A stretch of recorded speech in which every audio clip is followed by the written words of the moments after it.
This video is to demonstrate how to knit a single mitered square which is used in patchwork domino knitting. The method I'm demonstrating was the one I first learnt from Horst Schulz books. The cast on used is the knit cast on to give loops that can be picked up at a later date. You cast on enough stitches for two sides of the square.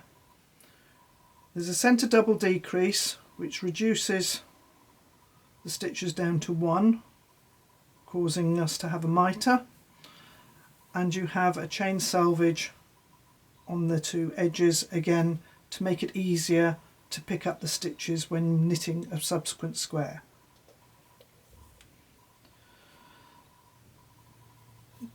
The cast on method is a knit cast on which requires 2 needles. I like to use these short needles when I'm working patchwork knitting because I've only got a few stitches on the needle at any one time, and it just makes the knitting a bit more efficient. But you can use any type of needles to do this. So to start with my knit cast on, I've placed a slip knot on my left needle, and I am now going to work a knit cast on. I start by putting my needle into the first stitch, bring a loop through, and then twist it on to the left needle. I can leave my right needle in the stitch and tighten the yarn. It's then ready to work the next stitch. So it just makes the cast on a bit smoother, rather than taking my needle out, tightening it up and then having to loosen the stitch to get into it again. By leaving my right needle there, it's ready to work the next stitch. And I need to cast on an even number of stitches when working the Horst Schulz method. We start with an even number, and the first time we decrease, we only decrease 2 stitches, which then gives us an odd number to work with. I'm just going to check how many stitches I've cast on here. 12 stitches, so that's okay just for a small demonstration. The cast on row is also counted as row 1 of the pattern. This is also quite often replaced when you make subsequent squares by the knit up or pick up row. So the first row that you knit is row 2, and every row we need to work the chain selvage, which means we start the row by working a knit 1 through the back loop. As this is a wrong side row, I have to do a decrease on this row, and that means I knit up to the centre, 1 stitch before the centre of the row. So I've knitted 5 stitches here. I've got 2, 4, 5 stitches, and I've got 2 stitches at the centre, so that's 1 stitch before the centre. And on this very first decrease row, I'm only doing a knit 2 together. On all subsequent decrease rows, I'll be knitting 3 together, or if you include stocking stitch in your squares, you would also do a purl 3 together. I've worked to the end of the row, and I now have to do chain selvage for the end of the row, which is yarn forward between the needles, slip the last stitch purlwise. You need the yarn on the same side as you, i.e. the front, at the end of the row, so that when we turn the needle around, the yarn is at the back ready to work your knit 1 through the back loop. I'm now going to work a right side row, which is knit 1 through the back loop, knit to the last stitch,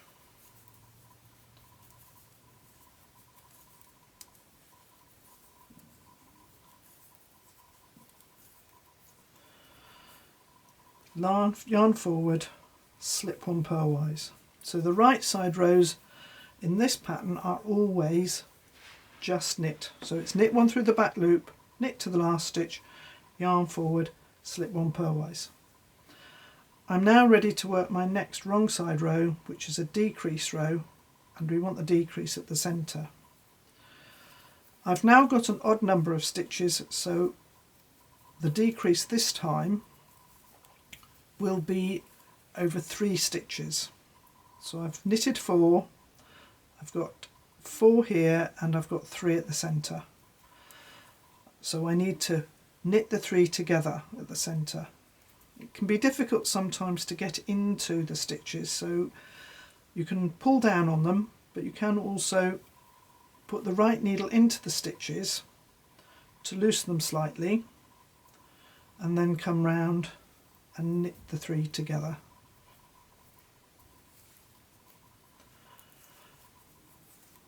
Knit to the last stitch,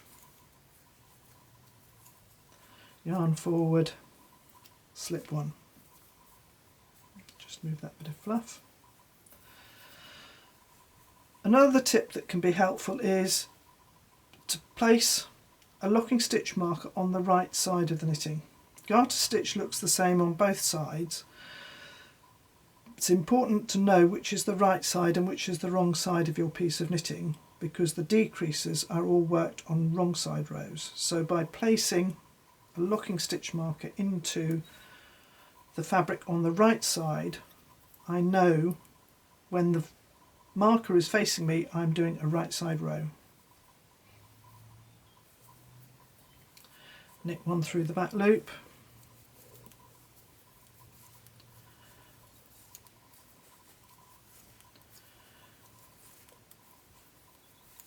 knit to the last stitch, yarn forward, slip one. And again we've got another wrong side row. So the wrong side row is knit one through the back loop, knit to the centre 3, knit 3 together,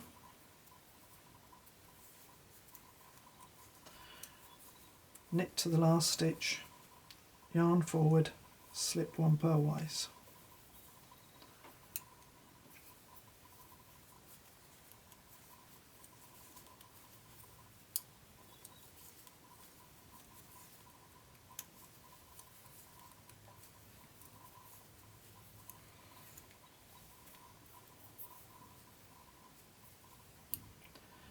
Again, the next wrong side row, knit one through the back loop.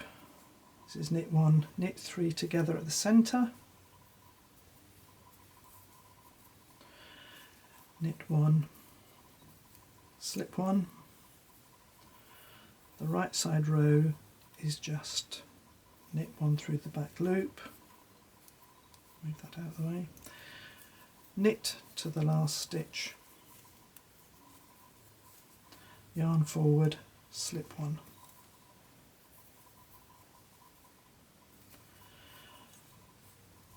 Knit 1 through the back loop, knit the 3 together, and as you can see now we've come right down. I'm still working the chain selvage exactly the same,